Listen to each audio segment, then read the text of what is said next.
नमस्कार दोस्तों, स्वागत है आपका हमारे यूट्यूब चैनल में यूपी पीसीएस एस्पिरेंट स्टडी में। स्वागत है आपका।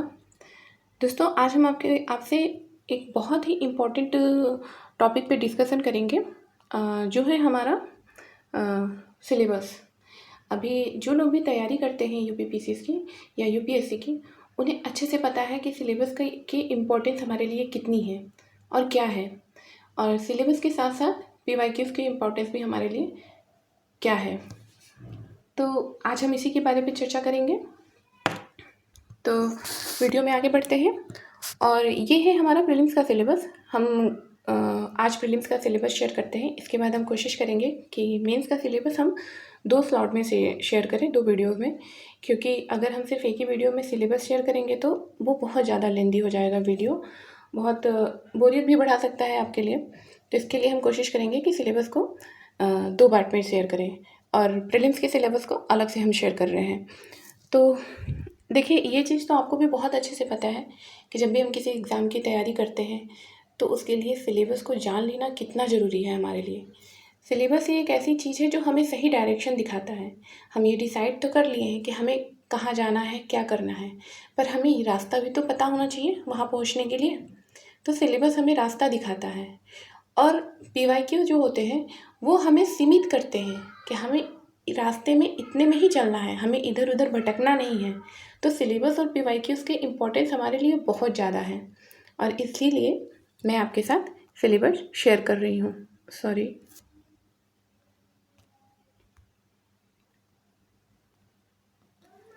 मिस्टेक से बैक हो गया था वीडियो, सॉरी। हम आगे बढ़ते हैं। तो ये हमारा प्रीलिम्स का सिलेबस है, और प्रीलिम्स में आप सबको पता है, मैंने अपने पहले वीडियो में ही बता दिया था कि पेपर का पैटर्न क्या है, कैसे पेपर होता है, कितने स्टेजेस होते हैं इसमें, और इसके बारे में जानकारी दे दी थी मैंने। तो ये हमारा प्रीलिम्स का पेपर है। प्रीलिम्स के पेपर में हमारे 2 पेपर होते हैं, एक जीएस फर्स्ट होता है, एक जीएस सेकेंड होता है। तो ये हमारा जीएस फर्स्ट है, और जीएस सेकेंड जो होता है हमारा वो सीसेट का होता है। तो हम इसके बाद सीसेट का सिलेबस आपके साथ शेयर करेंगे। तो हमारा जो जीएस फर्स्ट है उसमें जो हमारा पेपर होता है वो सारे पेपर्स इसमें इंक्लूड होते हैं। जो हमारे मेंस के अलग अलग पेपर है वो सारे ही पेपर इसमें इंक्लूड होते हैं एक ही पेपर में, जीएस 1 में, और ये एमसीक्यूज टाइप के कुछ पेपर होते हैं। तो हम आगे बढ़ते हैं वीडियो में अपने, और हम आपको बताते हैं कि इसमें क्या क्या है। तो प्रीलिम्स के सिलेबस में हमारे जो पहला पेपर है जीएस का, उसमें जो हमारा पहला टॉपिक है वो है राष्ट्रीय एवं अंतर्राष्ट्रीय महत्व की सामयिक घटनाएं। तो यही हमारा करंट अफेयर्स है जो हमें पढ़ना पड़ता है। इसके प्रिपरेशन के दौरान हमें पता होना चाहिए कि देश विदेश में क्या हो रहा है, और ऐसे तो बहुत सारी चीज़ें होती हैं, पर हमें बहुत सारी चीज़ें नहीं पढ़नी है, हमें अपने सिलेबस के अकॉर्डिंग ही पढ़ना है। तो ये हमें पता चल जाता है, जब हम ये बाकी सारी चीज़ें पढ़ेंगे तो इसका हमें आइडिया लग जाता है कि क्या पढ़ना है हमको। नहीं तो करंट न्यूज़ में देखा जाए तो बहुत सारी चीज़ें होती हैं, तो हम क्या क्या पढ़ेंगे, ऐसा नहीं होता है। हमें इसमें सिर्फ राष्ट्रीय और अंतर्राष्ट्रीय लेवल के जो इम्पोर्टेंट न्यूज़ होते हैं, महत्वपूर्ण खबरें होती हैं, समसामयिक घटनाएं होती हैं, वही पढ़ना होता है, उसी की जानकारी रखनी होती है जो हमारे एजुकेशन से रिलेटेड हो। फिर हमारा दूसरा टॉपिक होता है भारत का इतिहास। तो जो भारत का इतिहास एवं भारतीय राष्ट्रीय आंदोलन है, इसमें भी हमें काफ़ी कुछ पढ़ना होता है। जैसे इसमें अपना एंशिएंट हिस्ट्री आ जाएगा, मिडाइवल हिस्ट्री आ जाएगा, आर्ट एंड कल्चर होगा, फिर मॉडर्न हिस्ट्री हो जाएगा, वर्ल्ड हिस्ट्री हो जाएगा। तो सॉरी, वर्ल्ड हिस्ट्री नहीं रहता है इसमें, हाँ मॉडर्न हिस्ट्री रहता है इसमें। तो ये सारी चीज़ें, ये एक लाइन में दिया है सिलेबस, बट ये काफ़ी लेंदी है, इसमें हमें बहुत कुछ पढ़ना पड़ता है, और क्वेश्चन हर जगह से पूछा जाता है। तो इस सिलेबस को भी डिफ़ाइन करते हैं, जो हमारा नंबर 2 का है, भारत का इतिहास एवं भारतीय राष्ट्रीय आंदोलन। तो इसमें हमें इतिहास के अंतर्गत जो आते हैं, भारतीय इतिहास के सामाजिक, आर्थिक और राजनीतिक जो पक्ष होते हैं, उसके बारे में हमें पूरी डिटेल जानकारी होनी चाहिए, और इसी बात पर हमको विशेष ध्यान देना है। सामाजिक, आर्थिक और राजनीतिक पक्ष पे विशेष ध्यान देना है हमें। फिर हमें भारतीय राष्ट्रीय आंदोलन पर स्वतंत्रता आंदोलन की प्रकृति भी देखनी होती है, विशेषता, राष्ट्रवाद का अभ्युदय तथा स्वतंत्रता प्राप्ति के बारे में सामान्य जानकारी की अपेक्षा करता है यूपीपीएससी। तो इसलिए हमको इसके बारे में जानकारी होनी चाहिए। फिर हमारे थर्ड लेवल पे आते हैं हम। थर्ड लेवल पे हमारा है भारत एवं विश्व का भूगोल, भारत एवं विश्व, भारत एवं विश्व का भौतिक भूगोल, सामाजिक एवं आर्थिक भूगोल। तो ये हमें पढ़ना पड़ता है, पूरे जियोग्राफी में आता है हमारा। अब जियोग्राफी ये एक लाइन में डिफाइन कर दिया गया हुआ है, बट ये काफ़ी लेंदी होता है। इसमें हमें वर्ल्ड जियोग्राफी पढ़ना पड़ता है, इंडियन जियोग्राफी पढ़ना पड़ता है, फिजिकल जियोग्राफी पढ़ना पड़ता है, इकोनॉमिकल जियोग्राफी पढ़ना पड़ता है। तो इस तरह हमारा काफ़ी लेंदी हो जाता है, इसमें काफ़ी सारी चीज़ें पूछी जाती हैं। अब हमसे वर्ल्ड जियोग्राफी में पूछा जा सकता है कि पर्वत, कौन से पर्वत कहाँ है, पठार कहाँ है, नाम है, लोकेलिटी उसकी क्या है, नदियाँ कौन सी हैं, कौन सी फेमस नदी है, उस नदी से रिलेटेड कोई इंपॉर्टेंट चीज़ है तो वो आपको पूछा जाएगा, या करंट में न्यूज़ में कोई चीज़ आ रही है जियोग्राफी से रिलेटेड तो वो हमें यहाँ पे तैयार करना पड़ता है, जो हमारे सिलेबस से रिलेटेड होता है। हमें इंडिया की जियोग्राफी भी पढ़नी पड़ती है डिटेल में। हमें इंडिया के बारे में हर एक चीज़ पता होनी चाहिए कि हमारे यहाँ पठार कहाँ है, पर्वत कहाँ है, नदियाँ कौन कौन सी हैं, कहाँ से निकलती हैं, कहाँ तक जाती हैं, कहाँ गिरती हैं। तो हर एक चीज़ की जानकारी हमको होनी चाहिए इसमें। इसमें सामाजिक भी होता है, सामाजिक भूगोल भी पढ़ना पड़ता है हमें, और इसमें हमें आर्थिक भूगोल भी पढ़ना पड़ता है। तो विश्व भूगोल में विषय की केवल सामान्य जानकारी की परख होगी। भारत के भूगोल के अंतर्गत देश के भौतिक, सामाजिक एवं आर्थिक भूगोल से संबंधित प्रश्न होंगे इसमें। फिर हम आते हैं अपने फोर्थ टॉपिक पे, भारतीय राजनीति एवं शासन। तो ये हमारा है भारतीय राजनीति और शासन, जिसे हम पॉलिटी कहते हैं।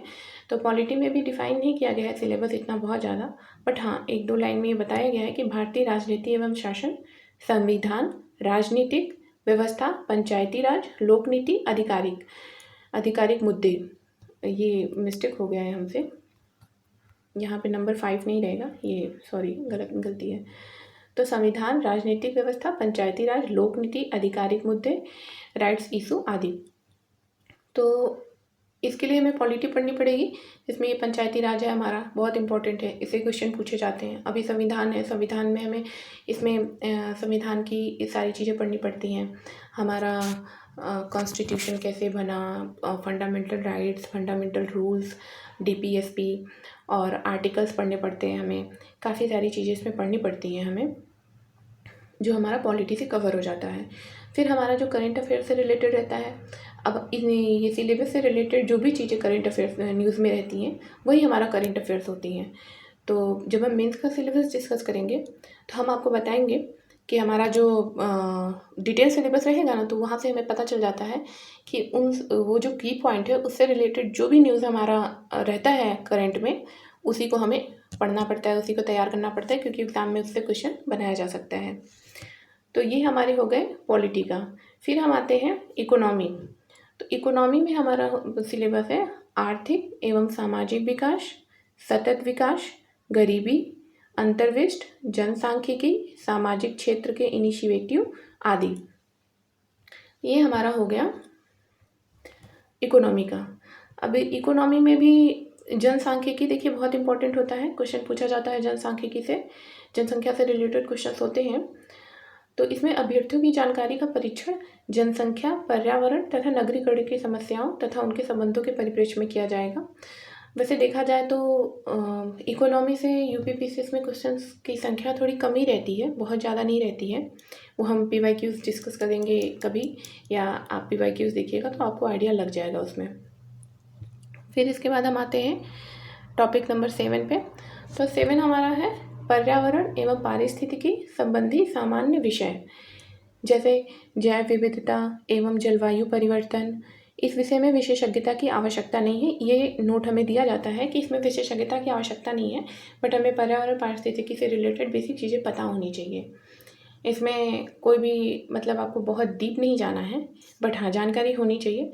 देखा जाए तो अगर हम पिछले साल का रिकॉर्ड देखें पीवाईक्यूज़ के, तो बहुत ज़्यादा क्वेश्चन इकोनॉमी से नहीं, एनवायरनमेंट से नहीं आते हैं, बट हाँ कुछ क्वेश्चंस रहते हैं, तो आप एक बार देख सकते हैं, बेसिक इसका तैयार कर सकते हैं। फिर हमारा आता है नेक्स्ट आता है जनरल साइंस, सामान्य विज्ञान। तो सामान्य विज्ञान हमें पढ़ना पड़ता है डिटेल में, क्योंकि इससे बहुत सारे क्वेश्चंस आते हैं।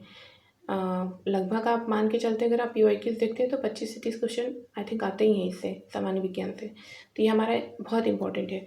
और इसमें हमको सामान्य विज्ञान में जूलॉजी, बॉटनी, अरे सॉरी, फिजिक्स, केमिस्ट्री आना चाहिए। फिजिक्स पता होना चाहिए, केमिस्ट्री पता होना चाहिए, बायोलॉजी पता होनी चाहिए। इससे क्वेश्चन इसमें पूछे जाते हैं। काफ़ी सारे क्वेश्चन इसमें इंक्लूडेड रहते हैं। तो सामान्य विज्ञान के प्रश्न दैनिक अनुभव तथा परीक्षण से संबंधित विषयों सहित विज्ञान के सामान्य परिबोध एवं जानकारी पर आधारित होंगे, जिसकी किसी भी सुशिक्षित व्यक्ति से अपेक्षा की जा सकती है जिसने वैज्ञानिक विषयों का विशेष अध्ययन नहीं किया है। मतलब कि ऐसा नहीं कि हम एकदम डिटेल में एकदम इसके विशेषज्ञ बन के बैठे हैं, ऐसा कुछ भी नहीं है। बट हाँ, एक इतना जो बोर्ड होता है वो इतना एक्सपेक्ट करता है कि आपको इसके बारे में बेसिक नॉलेज है। तो ये हो गया हमारा प्रीलिम्स GS1 का सिलेबस, जिसमें एक नोट भी दिया गया है। ये UPPCS का पेपर है, इसके लिए यहाँ पे एक नोट दिया जाता है कि अभ्यर्थियों से यह अपेक्षित होगा कि उत्तर प्रदेश के विशेष परिप्रेक्ष्य में उपयुक्त विषयों का उन्हें सामान्य परिचय हो। मतलब कि उत्तर प्रदेश से रिलेटेड चीज़ें भी इसमें पूछी जा सकती हैं। जैसे उत्तर प्रदेश में हमें हमारा कहाँ पे क्या चीज़ें हैं, क्या इम्पोर्टेंट हैं, या कोई ये नेशनल पार्क्स वगैरह है, कुछ भी है, ये सारी चीज़ें कि उत्तर प्रदेश से रिलेटेड पूछा जाता है। पर आप ये मान के चलिए कि इसमें 90% क्वेश्चन जो होते हैं ये हमारे पूरा स्टेट का रहता है, वर्ल्ड का रहता है रिलेटेड, और यूपी का आप थोड़ा ही रहता है, बहुत कम रहता है, बहुत ज़्यादा नहीं रहता है। तो ये हमारा हो गया GS फर्स्ट पेपर। अब हम आ जाते हैं अपने GS सेकेंड पेपर पे, जो हमारा CSET होता है। तो CSET का पेपर भी हमारा क्वालिफाइंग नेचर का होता है, बट बहुत इंपॉर्टेंट होता है ये। अगर आप GS में पास हो जाते हैं बट CSET में फ़ेल हो जाते हैं तो आपकी मेहनत ख़राब हो जाएगी, आप GS में भी फ़ेल माने जाएंगे। तो इसके लिए हमें CSET भी बहुत अच्छे से तैयार करना होता है। तो CSET में आप देख सकते हैं इतने सारे टॉपिक्स हैं, आप इसमें से जो टॉपिक्स आपको सही लगता है और जिससे आप PYQs देख के एनालिसिस कर सकते हैं कि जिससे क्वेश्चंस की संख्या ज़्यादा होती है, वो आप तैयार करिए अच्छे से। तो हम एक बार पूरा सिलेबस देख लेते हैं CSET का। तो हमारा CSET का सिलेबस ऐसे है कि कॉम्प्रिहेंशन रहता है, इसके बाद अंतर्वैयक्तिक क्षमता, जिसमें संप्रेषण कौशल भी समाहित होता है, मतलब interpersonal skills including communication skills. फिर हमारा ये आता है थर्ड नंबर पे तार्किक एवं विश्लेषणात्मक योग्यता, मतलब logical reasoning and analytical ability, ऐसे क्वेश्चंस आते हैं। फिर हमारा आता है फोर्थ नंबर पे निर्णय क्षमता एवं समस्या समाधान, decision making and problem solving. फिर हमारा आता है फिफ्थ पे सामान्य बौद्धिक योग्यता, जनरल मेंटल एबिलिटी। फिर 6 नंबर पे है हमारा प्रारंभिक गणित, हाई स्कूल स्तर तक, अंक गणित, बीज गणित, रेखा गणित एवं सांख्यिकी। ये दिया है, लेकिन इसका डिटेल सिलेबस भी है जो मैं आपको बता देती हूँ कि इसका जो डिटेल सिलेबस है हमारा, अंक गणित से रिलेटेड जो क्वेश्चंस आते हैं वो हमें आ जाएंगे संख्या पद्धति, प्राकृतिक पूर्णांक, परिमेय, अपरिमेय एवं वास्तविक संख्याएं। फिर इसमें पूर्णांक पूछा जा सकता है, पूर्णांक संख्याओं के विभाजक एवं अविभाज्य पूर्णांक संख्याएं, पूर्णांक संख्याओं का लघुत्तम समापवर्तक, मतलब LCM HCF हो जाता है इसमें। तो औसत होगा इसमें, अनुपात एवं समानुपात, प्रतिशत, लाभ हानि, ब्याज, साधारण एवं चक्रवृद्धि, काम तथा समय, और चाल, समय तथा दूरी। तो ये हमारा अंक गणित से रिलेटेड होता है। इसके बाद हमारा आ जाएगा ये बीज गणित से हमें क्वेश्चन पूछे जाते हैं, जैसे काफ़ी सारे रहते हैं अलजेब्रा से भी, जैसे बहुपद के गुणनखंड, बहुपदों का लघुत्तम समापवर्तक, मतलब LCM HCF वगैरह हो जाएगा इसमें। फिर इसमें आ जाएगा आपका रिमाइंडर थ्योरम, फिर सरल युगपत समीकरण, द्विघात समीकरण। तो ये सारी चीज़ें इसमें रहती हैं, और इसमें समुच्चय सिद्धांत भी पूछा जाता है, सेट थ्योरी से भी क्वेश्चन आते हैं इसमें। तो ये आपको डिटेल में तैयार करना रहेगा, अंक गणित, बीजगणित और रेखा गणित। रेखा गणित से भी बहुत सारे क्वेश्चन आते हैं, जैसे त्रिभुज, आयत, वर्ग, समलंब, चतुर्भुज एवं ब्रिज की रचना एवं उनके गुण संबंधी प्रमेय तथा परिमाप एवं उनके क्षेत्रफल। और हमें रेखा गणित में गोला, समकोणीय, वृत्ताकार बेलन, समकोणीय, वृत्ताकार शंकु तथा धन के आयतन एवं पृष्ठ क्षेत्रफल भी पढ़ने पड़ते हैं, तैयार करना पड़ता है। फिर हमारा इसमें एक चौथा टॉपिक है सांख्यिकी। तो सांख्यिकी में हमारे आंकड़ों का संग्रह, आंकड़ों का वर्गीकरण, बारंबारता बंटन, सारणीयन, संचयी बारंबारता, आंकड़ों का निरूपण, दंड चार्ट, पाई चार्ट, आयत चित्र, बारंबारता बहुभुज, संचयी बारंबारता, वक्र, केंद्रीय प्रवृत्ति की माप, समानांतर माध्य, माध्यिका एवं बहुलक, ये सारी चीज़ें तैयार करनी पड़ती हैं। फिर 7 नंबर पे हमारा आ जाएगा सामान्य अंग्रेजी, जो हाई स्कूल स्तर तक का होता है। इसमें इंग्लिश के भी पैरा दिए रहते हैं जो हमको पढ़ना पड़ता है और उससे रिलेटेड क्वेश्चन पूछे जाते हैं। तो इंग्लिश की नॉलेज हमें एटलीस्ट हाई स्कूल लेवल की होनी चाहिए। और हमारा सबसे लास्ट टॉपिक इसमें होता है सामान्य हिंदी, हाई स्कूल स्तर तक। तो जो हमारा सामान्य हिंदी होता है वो हाई स्कूल लेवल तक होना चाहिए। मैं ये सामान्य अंग्रेजी और सामान्य हिंदी वाले को डिटेल में डिफाइन कर देती हूँ आपको। तो ये हमारा है सामान्य हिंदी और इंग्लिश का डिटेल डिफिनीशन। देखिए इसमें क्या क्या रहता है। जो हमारी सामान्य हिंदी के लिए कहा गया है, हाई स्कूल स्तर तक जो डिमांड करती है, बोर्ड करता है, उसमें हमारे देखिए क्या क्या होते हैं। हिंदी वर्णमाला, विराम चिन्ह, ये हमें डिटेल में पढ़ना पड़ता है। जैसे ये हमारा हो गया हिंदी वर्णमाला, विराम चिन्ह हो गया। फिर शब्द रचना, वाक्य रचना, अर्थ, शब्द रूप, संधि, समास, क्रियाएं, अनेकार्थी शब्द, विलोम शब्द, पर्यायवाची शब्द, मुहावरे एवं लोकोक्तियाँ, तत्सम एवं तद्भव देशज विदेशी, शब्द भंडार, वर्तनी, अर्थबोध।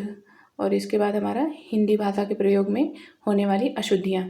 अब हम हिंदी तो बोलते हैं, पर हम सभी लोग हिंदी इतनी अच्छी भी नहीं बोलते हैं। कभी कभी हम हिंदी बोलने में भी लड़खड़ा जाते हैं, नहीं हमें उतना समझ में आता है, तो इसमें भी अशुद्धियाँ हो जाती हैं हिंदी बोलने में भी। फिर इसके बाद हम आ जाते हैं, एक लास्ट है हमारा उत्तर प्रदेश की मुख्य बोलियाँ। अब उत्तर प्रदेश की मुख्य बोलियाँ आपको पता होनी चाहिए कि कौन सी बोली का उद्भव कहाँ पे हुआ है, क्या है। ये सारी चीज़ें हमें हिंदी के बारे में पता होनी चाहिए। हमारा हिंदी एक मेंस पेपर भी है हमारा हिंदी का 150 मार्क्स का। तो जब हम उसको तैयार करेंगे तो हमारा ये पार्ट तैयार हो जाएगा वहाँ से। इसके बाद हम आते हैं general English up to class 10th level. तो ये हमारा हो गया सीसेट का लास्ट टॉपिक जो डिटेल में है यहाँ पे। इसमें कॉम्प्रिहेंशन दिया रहता है, तो कॉम्प्रिहेंशन के बेस पे आपको क्वेश्चन पूछा जाएगा जिसका आपको आंसर करना रहता है उसमें। फिर आपको इसमें दे देगा एक्टिव वाइज, पैसिव वाइज, जो हम पढ़ते हैं, काफ़ी छोटे एज में ही पढ़ाया जाता है। फिर पार्ट्स ऑफ स्पीच आते हैं इसमें, ट्रांसफॉर्मेशन एंड सेंटेंसेस आते हैं, डायरेक्ट एंड इनडायरेक्ट स्पीच आती है। फिर इसमें पंक्चुएशन एंड स्पेलिंग्स होते हैं, वर्ड मीनिंग्स होते हैं, वोकाबुलरी एंड यूजेस होते हैं इसमें। फिर आइडियम्स एंड फ्रेजेस होते हैं, फिलिंग द ब्लैंक्स होते हैं। तो ये हमारा हो गया इंग्लिश का। तो इस तरह से हमारा प्रीलिम्स का पूरा जो सिलेबस है पूरा GS 1 और CSET GS 2 का, ये हमने डिटेल में आपके साथ शेयर किया। अब ये आपकी रिस्पॉन्सिबिलिटी बनती है कि आप वीडियो को अच्छे से देखें, इसको समझें, और बिना सिलेबस समझे हम आगे बढ़ नहीं सकते हैं।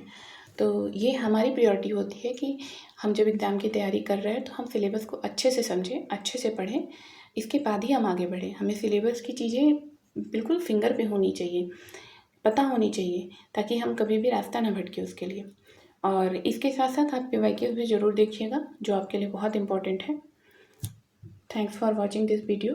फिर हम मिलते हैं आपसे अगले वीडियो में, तब तक के लिए बाय बाय। ध्यान रखिएगा आप लोग अपना।